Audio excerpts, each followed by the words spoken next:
I just recently got the new iPad Air. This is the first Apple device I've ever owned, and in this video I'm going to be editing a photo for the very first time in Lightroom on the iPad Air.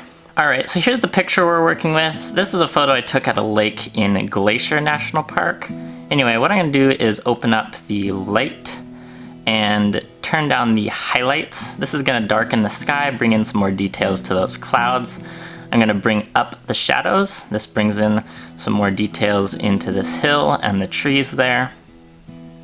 Now I'm going to come down here to color mix, and starting with orange, I'm going to crank up the saturation on that and the luminance. Do the same thing with yellow, bring up the saturation and luminance, and you can see how that's brought in some more color into these trees along the shoreline. I'm going to take green, crank up the saturation and luminance. That brightens up these trees along the hillside.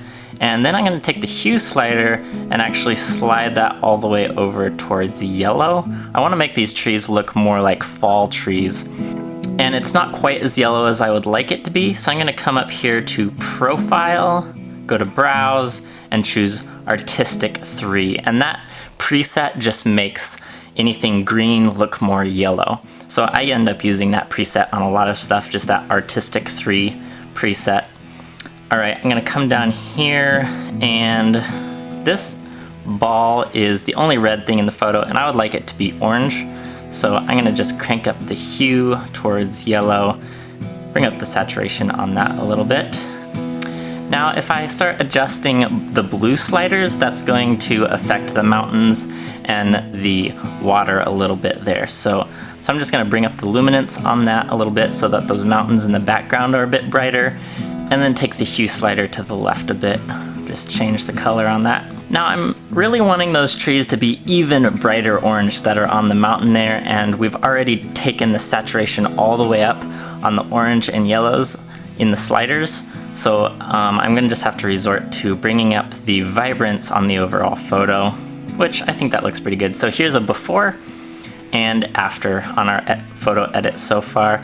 I do feel like the boat should be a bit brighter. I want it to stand out in the water a bit more. So I'm going to come in here with a local adjustment. Just use the pen tool to select the boat.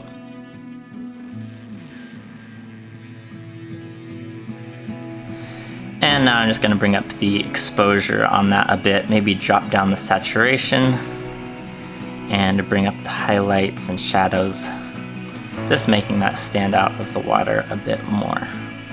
And that is looking pretty good. Here's before, and here's after. That was a lot of fun. I really like using the iPad for editing photos. I like the pen and being able to make those local adjustments like I did on the boat. Being able to sketch those in is so much faster using a pen on the iPad than doing it on my phone, and especially on the computer, having to use a mouse and trying to sketch in anything like that is pretty difficult, but really easy and fast with the iPad pen. And using Lightroom and Photoshop on the iPad has been a pretty good experience so far. There are a few tools that are missing in the apps that you use on the iPad versus the PC version, but for the most part I haven't really been handicapped by those yet. Maybe I will be more in the future, but especially with Lightroom, 99% of the tools seem to be there. So I can definitely see myself doing a good portion of my photo editing on the new iPad Air. I definitely recommend the iPad for any photographers who want something that's mobile, easy to carry around, and can still do basically a full version of Lightroom and be able to edit their raw photos and all that kind of stuff on the go. This I see as being a very handy tool. Anyway, if you want to see more of my other videos, check these out right here. I'll see you guys next time.